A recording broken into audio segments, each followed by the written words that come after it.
días, yo soy Cecilia Gijena y les voy a explicar el tema movimiento relativo. Para comprender este tema tienen que saber un poquito de algunos temas anteriores, particularmente MRU. Tienen que conocer la definición de velocidad para MRU, que es desplazamiento sobre tiempo. No confundir desplazamiento con distancia. Cuando hablamos de desplazamiento, tiene signo. Puede ser que avance o que retroceda. En cambio, el tiempo siempre lo consideramos positivo. Les va a venir bien conocer la ecuación horaria.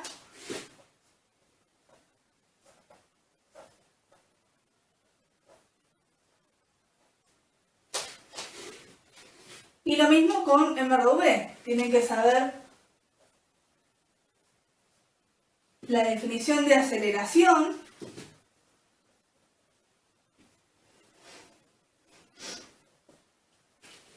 Pueden conocer la ecuación horaria de la velocidad, que es parecida a la de MRU. Tienen que saber que si el movimiento es vertical, la aceleración es igual a la gravedad.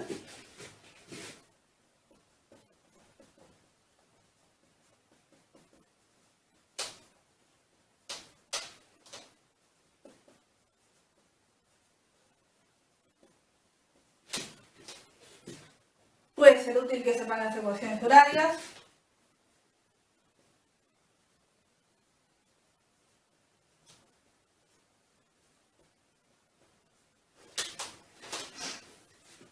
Todo esto lo van a tener que meter adentro de las ecuaciones de movimiento relativo, porque vamos a considerar varias velocidades y para cada una de ellas tienen que saber estas cosas. También hay algunos problemas que consideran tiros oblicuos.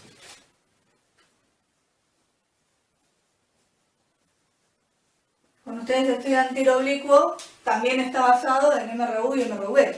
Tienen que saber que son movimientos así o así, no en línea recta, que en el eje vertical habría un MRV y en el eje horizontal habría un MRU. Cuando estudiaban tiro oblicuo trabajaban en dos ejes, las ecuaciones del eje horizontal y las ecuaciones del eje vertical por separado. En movimiento relativo también vamos a hacer esa distinción, trabajar el movimiento horizontal y el movimiento vertical por separado, cada uno con sus ecuaciones. Después, si el ejercicio lo requiere, lo unimos todo cuando llegamos al final. Bueno, esto es lo que tienen que repasar antes de poder entender bien el movimiento relativo. Antes de arrancar con movimiento relativo propiamente dicho, les voy a contar una anécdota de un personaje famoso que se llama Giacomo Casanova. Cuenta él en su autobiografía que cuando él era chiquito y estaba viajando en barco con su mamá, resulta que él no se daba cuenta de cómo se movía el barco porque era tan uniforme que no se notaba. Estaban durmiendo en el barco porque los viajes eran largos, la gente dormía hasta que terminaba el viaje. O sea, todas las noches se hospedaban en los camarotes hasta que llegaran. Y uno de esos días que duraba el viaje se despertó y dijo: mamá, los árboles se mueven. Y la madre le dijo: no, hijo, lo que se mueve es el barco, no los árboles. Entonces se quedó así reflexionando y le dijo: entonces puede ser que el sol no se mueva y nos movamos nosotros. A la madre no le gustó nada esta afirmación. Tengas en cuenta que en esa época eran todos terraplanistas, así que hablar de eso era prácticamente una herejía. ¿Tiene razón Casanova? ¿Se mueve la Tierra y no el Sol? Dicen los astrónomos que en realidad tampoco es así la cosa.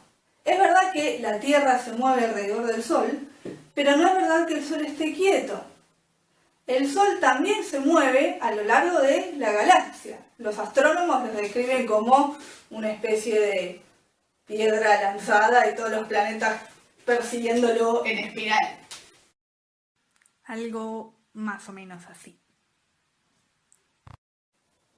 Entonces, ¿a qué llamamos que algo se mueva y a qué llamamos que algo esté quieto?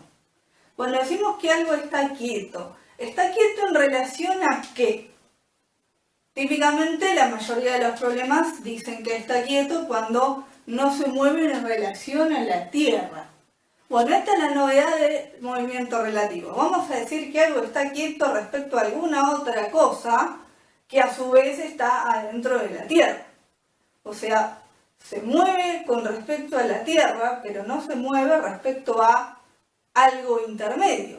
Podríamos dar, por ejemplo, si alguien está viajando en un crucero o algún barco grande por el cual se pueda desplazarse, podemos hablar de que los navegantes se mueven a lo largo del barco. O podría ser algún otro objeto que se desplace por el barco. Bueno, este ejemplo del crucero estaría dentro de la categoría velocidades colineares.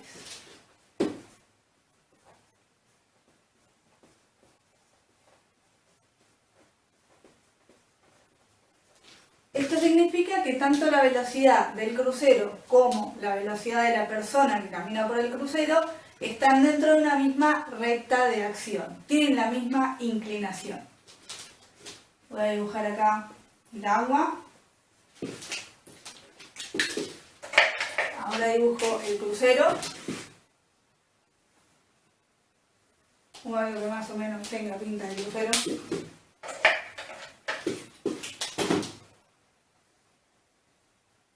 Acá la persona, supongamos que la persona camina para allá, velocidad de la persona respecto del crucero.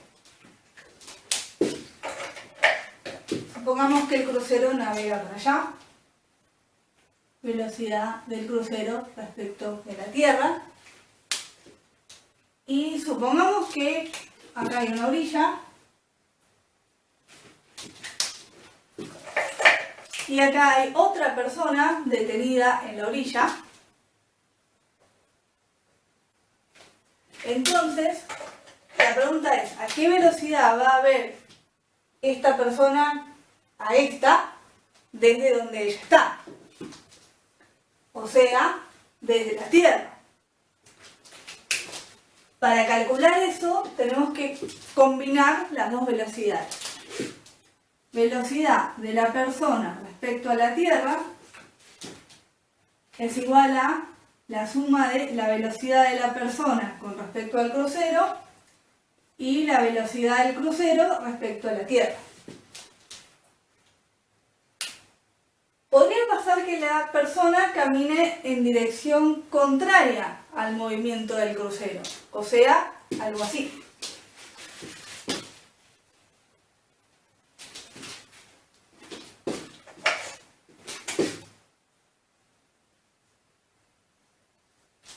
En ese caso, cuando lo voy a reemplazar acá, tengo que tener en cuenta que el módulo de la combinación de las dos velocidades no va a ser igual a la suma de las dos. Una de las dos tiene que ser negativa.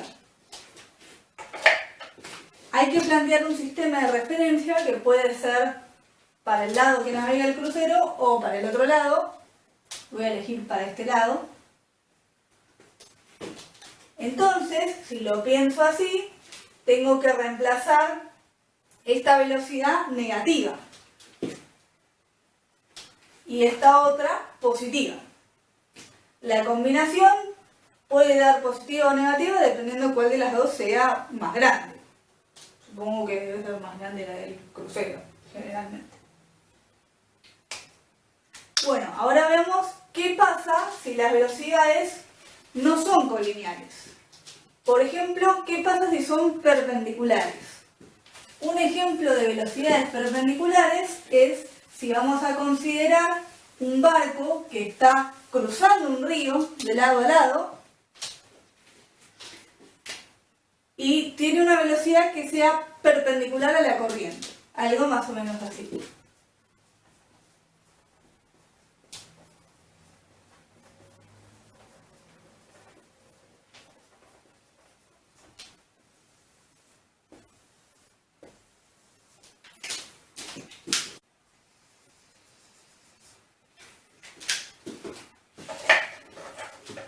Supongamos que el barco está cruzando así.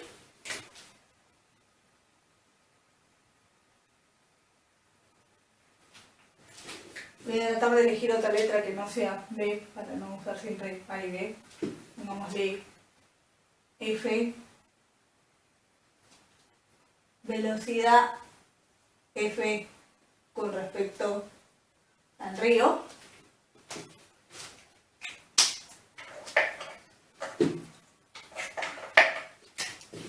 Ahora, supongamos que la corriente va para este lado. Velocidad de la corriente, voy a ponerle R de río con respecto a la Tierra. Entonces, si esta fragata o lo que sea sale de acá y quiere llegar acá, con esta combinación de velocidades no va a pasar eso. Va a llegar más o menos acá. La combinación de estas dos velocidades va a ser algo así. Velocidad con respecto de la Tierra.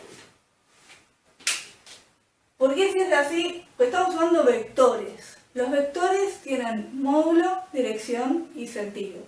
Tengo que tener en cuenta la dirección y el sentido cuando los sumo. Entonces ya no es solo sumar módulos. Típicamente lo que hacemos es plantear por separado la ecuación del eje X y del eje Y como se hacía en el tiro oblicuo. Entonces, siguiendo la fórmula general que habíamos visto antes, velocidad de un móvil A con respecto a la Tierra es igual a la velocidad de un móvil A con respecto a un móvil B más velocidad de un móvil B con respecto a la Tierra. En este caso, el móvil A es el barco que cruza el río, que lo llamé F, para que no coincida con A y B, que usted acá elegí la letra, con respecto a la Tierra. En X, ¿cómo sería? ¿Qué tengo en X? La de la corriente. La del barco no está en X. Eso vale 0.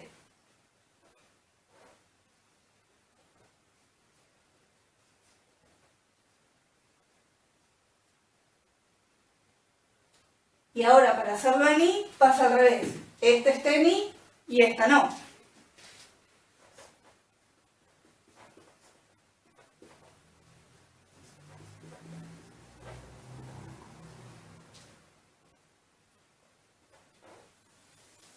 Si me preguntan por la velocidad a secas, yo tengo que ponerlo como par ordenado.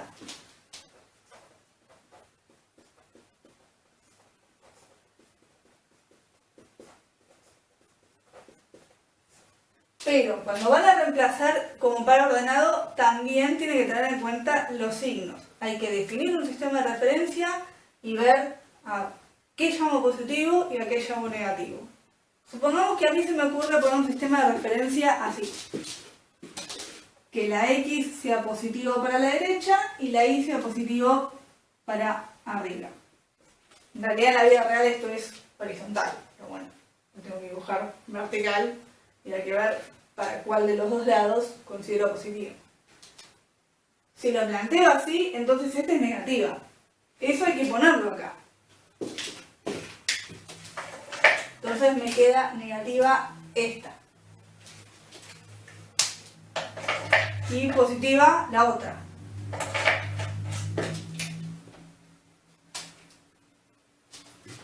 ¿Qué hay que hacer si me preguntan el módulo de la velocidad? Y en ese caso tienen que conocer el teorema de Pitágoras.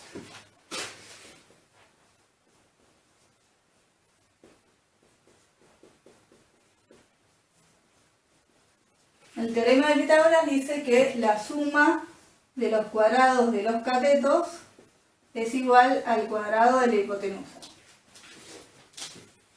¿Quiénes son los catetos? Estas dos componentes. Acá va a perder importancia el signo porque al ponerlo al cuadrado de todas formas me da positivo. Entonces, con cualquier sistema de referencia le va a dar el mismo módulo.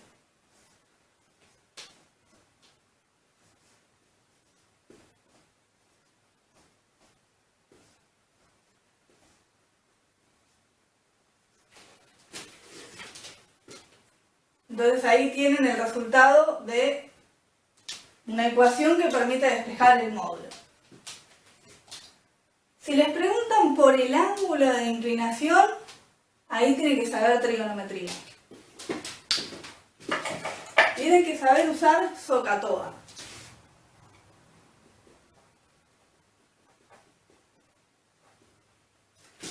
¿Qué dice SOHCAHTOA? Son 3 sílabas. Cada una de ellas tiene 3 letras.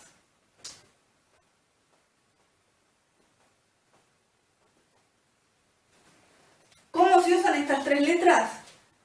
En la primera posición va el nombre de la función trigonométrica. Puede ser seno, coseno o tangente. Se aplica a un determinado ángulo. Segunda posición es el numerador de la fracción. Y tercera posición, el denominador de la fracción. Me vendría bien conocer cualquiera de las 3 para poder despejar el ángulo.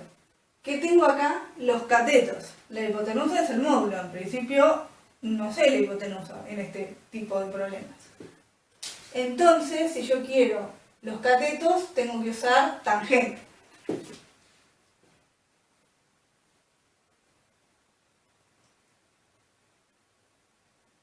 Sería el cateto opuesto dividido el cateto adyacente.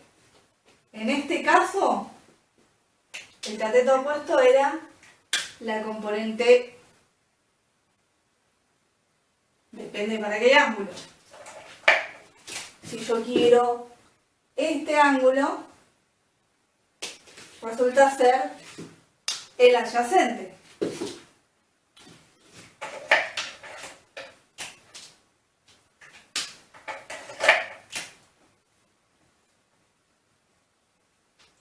Y entonces me queda la corriente como opuesto.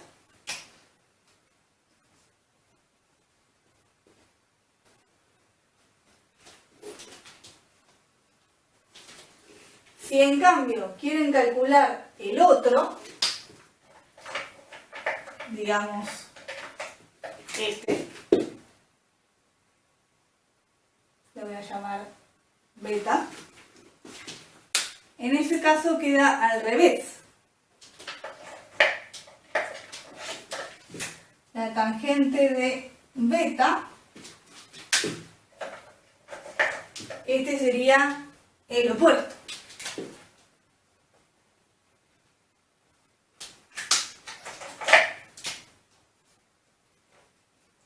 ¿Cómo me doy cuenta cuál es opuesto y cuál es adyacente?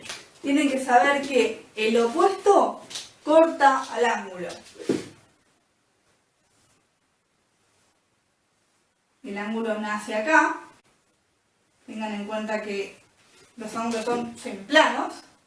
Imagínense el cateto opuesto tratando de atravesar o rebanar ese semiplano.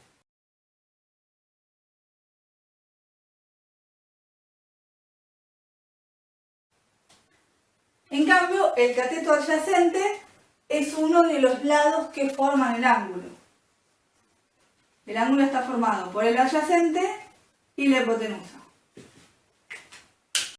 Guarda que el hecho de que este sea el cateto opuesto no tiene nada que ver con que lo hayan dibujado vertical, horizontal o inclinado. Lo dibujen como lo dibujen, sigue siendo el cateto opuesto. Lo que se tienen que fijar es dónde está el ángulo. Una vez que tienen planteado de alguna de las dos maneras la tangente, lo tienen que despejar pasándolo como arco tangente. Yo quiero saber alfa es arco tangente de lo que yo planteé para la tangente.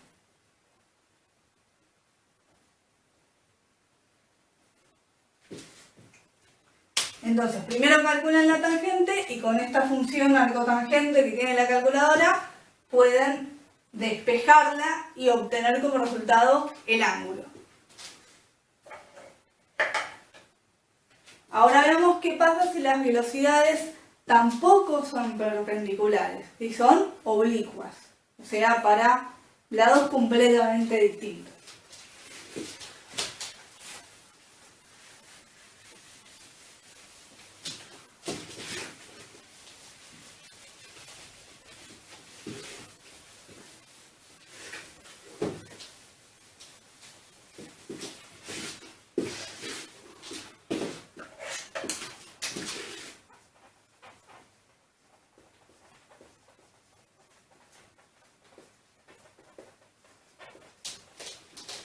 Eso sería el caso de un barco que sale de A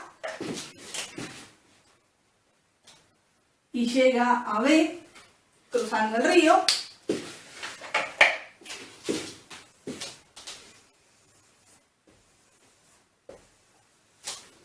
Pero para lograr eso se tiene que inclinar distinto en relación a la corriente. Va a tener que adquirir un rumbo que compense el lado para el que lo lleva la corriente. Algo más o menos así. Velocidad del barco con respecto a la Tierra. Y tenemos acá velocidad del río con respecto a la Tierra. En este ejemplo la novedad es cómo descomponemos esta velocidad que tiene el barco en relación a la corriente. Nuevamente va a depender de cuál es el ángulo que voy a analizar. A ver si me toca usar seno o coseno. Supongamos que yo voy a usar este ángulo.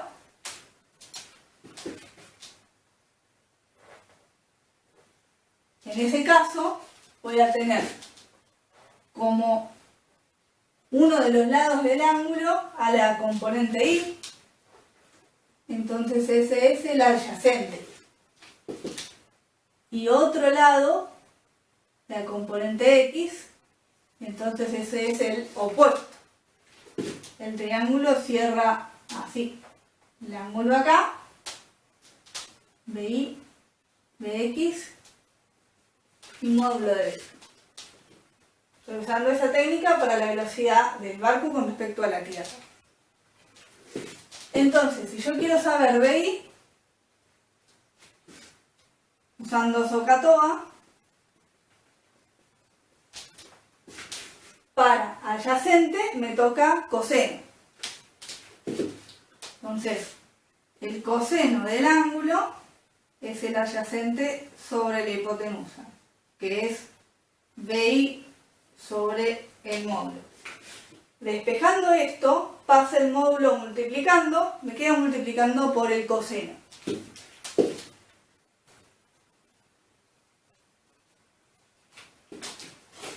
Si quiero saber Bx, es el opuesto, me toca seno.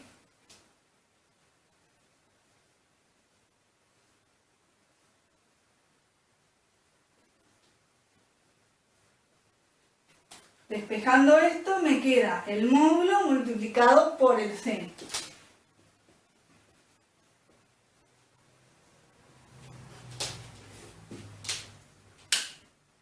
Si yo lo quiero hacer con el otro ángulo,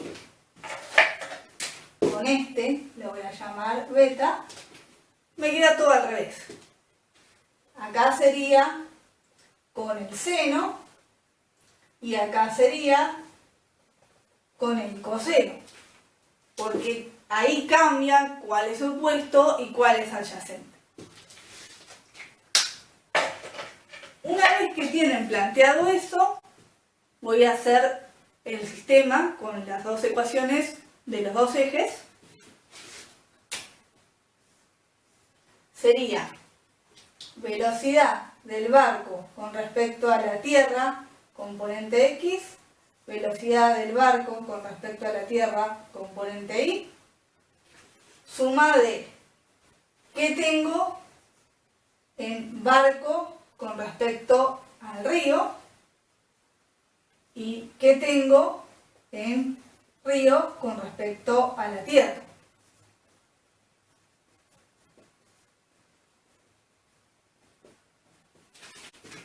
Reemplazo lo que saqué de acá.